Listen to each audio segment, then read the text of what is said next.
بسم اللہ الرحمن الرحیم۔ آج ہم زاد الطالبین کی 5ویں حدیث کے ساتھ حاضر ہوئے ہیں۔ 5ویں حدیث ہے زاد الطالبین کی، الحیاء شعبۃ من الایمان، حیا ایمان کا حصہ ہے۔ لغات میں الحیاء کا معنی ہے شرم اور حیا، جس طرح قرآن مجید میں اللہ رب العزت نے ارشاد فرمایا ان اللہ لا یستحی ان یضرب مثلا ما بعوضۃ، اسی طرح شعبۃ کا معنی آتا ہے فرقہ، شاخ یا پانی بہنے کی جگہ۔ مراد اس سے یہ ہے کہ فرقہ اور شاخ ہے۔ شعبہ تشریح میں اس حدیث کے یہ آتے کہ حیا کی تعریف یہ ہے کہ ابو علی دقا رحمۃ اللہ علیہ فرماتے ہیں کہ اپنے آقا کے سامنے حیا اس کیفیت کے سامنے ہے کہ اس سے سامنے درخواست یا طلب سے باز رکھے، اس کو حیا کہتے ہیں۔ ابو پوچھا، حضرت جنید بغدادی رحمۃ اللہ علیہ سے کسی نے سوال پوچھا کہ حیا کسے کہتے ہیں؟ جواب دیا کہ اللہ رب العزت کی بے شمار نعمتوں کو دیکھ کر اور اپنی کوتاہیوں کو دیکھ کر نفس میں جو حالت پیدا ہوتی ہے اس کو کہتے ہیں حیا۔ حیا ایک ایسی چیز کا نام ہے جو انسان کو گالی، گالن گلوچ اور برے کاموں سے اور حرام کاموں سے، جو سود جیسے ناپاک معاملات سے روکتی ہے۔ کہ حیا کرنا بھی کیا ہے، حرام کام سے کیا ہے، بچنا ہے۔ اس میں وہ حرام کام بھی آتے ہیں کہ جو انسان اپنے بچوں اور روزی کمانے کے لیے، حلال روزی کمانے کے باوجود بھی اپنی خواہشات اور اپنے گھر کی اور اپنے بچوں کے اور اپنی بیوی کی خواہشات کو مد نظر رکھتے ہوئے اپنے کسی حرام کام پر ہاتھ ڈالے، اس پہ حیا نہ کرے۔ ایسی کام سے بھی حیا کرنا کیا ہے، واجب ہے، اور بچنا کیا ہے، لازمی ہے، کیونکہ انسان جو ہے اسی حیا کی وجہ سے برائی سے بچتا ہے اور حرام میں ہاتھ ڈالنے سے کیا ہے، رکتا ہے۔ حیا اسی طرح اپنے سینے سے وہ درخواست بھی شامل ہے جو اپنے دوسروں کو حسد کرتے ہوئے، دوسروں کی عیش و عشرت کی زندگی دیکھتے ہوئے، اپنے ضروریات زندگی کو، اپنے خواہشات کو مد نظر رکھتے ہوئے اپنے سینے سے درخواست کرنا کہ مجھے یہ چیز بھی عطا کر دیں تاکہ میرے پاس بھی کیا ہے، دوسروں کے مقابلے میں یہ اشیاء بھی ہو۔ یہ چیز ایمان کے بہت سارے اور بھی حصے ہیں، آخر کار حیا کو ایمان کا حصہ کیوں بنایا ہوا ہے؟ جواب یہ ہے کہ یہ ہر اس معروف کو، جواب اس کا یہ ہے کہ دنیا اور آخرت میں معروف کو داعی کی طرف اور منکر کو کیا ہے، یہ ان برے کاموں سے منع کرتی ہے۔ اس لیے یہ تمام کیفیت جو ہے حیا میں شامل ہے، اس لیے ایمان کا حصہ جو ہے حیا کو قرار دیا گیا ہے۔ حیا میں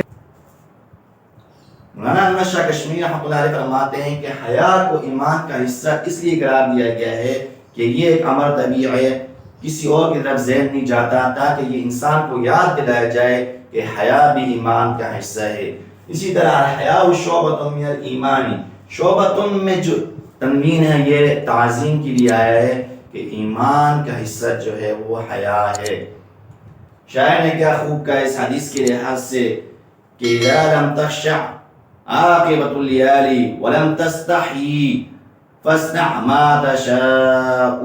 کہ راتوں کے انجام سے تجھے خوف اور انجام سے نہیں ڈرتا، کہ تجھے شرم اور حیا نہیں آتی، فلا واللہ، اللہ کی قسم کہ عیش و عشرت میں کوئی بھی زندگی نہیں ہے اور نہ ہی دنیا میں جب حیا چلی جائے، اذا ذهب الحیاء، جب حیا چلی جائے، انسان جب تک زندہ رہتا ہے تو وہ خیر کے ساتھ ہی زندہ رہے، کیونکہ کہنے کی بقا اسی وقت تک ہے جب تک تنا باقی ہے۔ اسی طرح اس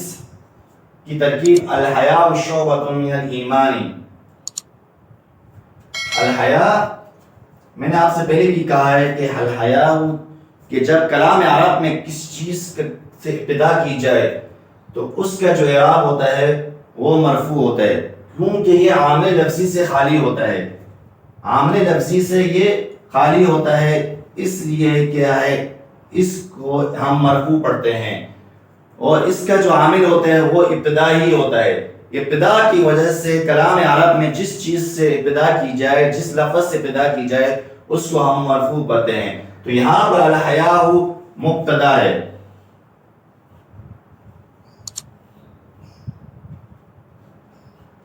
الحیاء مبتدا ہے، شعبۃ یہاں پر کیا ہے موصوف ہے، شعبۃ موصوف ہے، من حرف جار ہے، الایمان مجرور ہے۔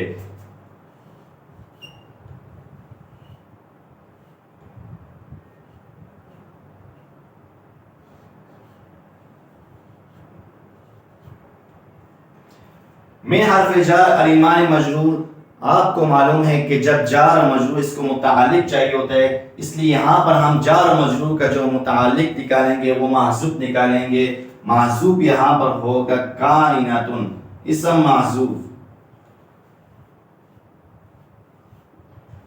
کائنۃ، اسم محذوف کے ساتھ کیا ہو جائے گا، جار اور مجرور متعلق ہو جائے گا۔ یہ دونوں جو ہیں یہ آپس مل کر جار اور مجرور متعلق ہو جائیں گے۔ کائنۃ اسم فاعل، اپنے فاعل اور متعلق سے مل کر یہ ہو جائے گی صفت موصوف کی۔ موصوف اپنے صفت سے مل کر، موصوف اپنے صفت سے مل کر خبر ہو جائے گی مبتدا کی، مبتدا اپنے خبر سے مل کر جملہ اسمیہ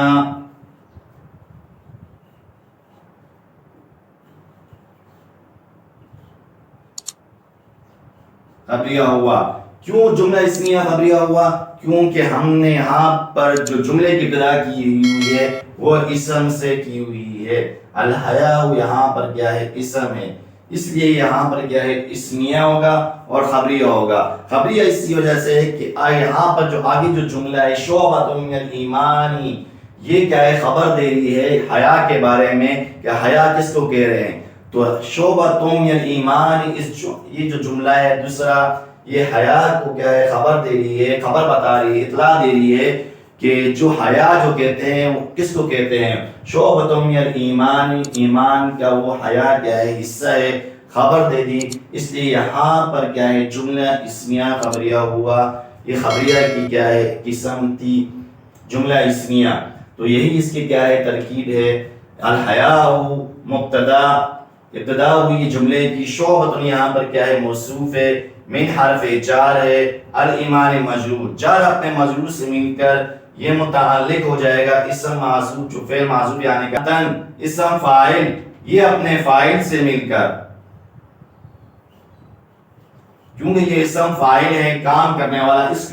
اس کا بھی کیا ہوتا ہے اپنا فاعل ہوتا ہے، اسم فاعل کو اپنے فاعل کی ضرورت ہوتی ہے۔ کائنۃ اپنے فاعل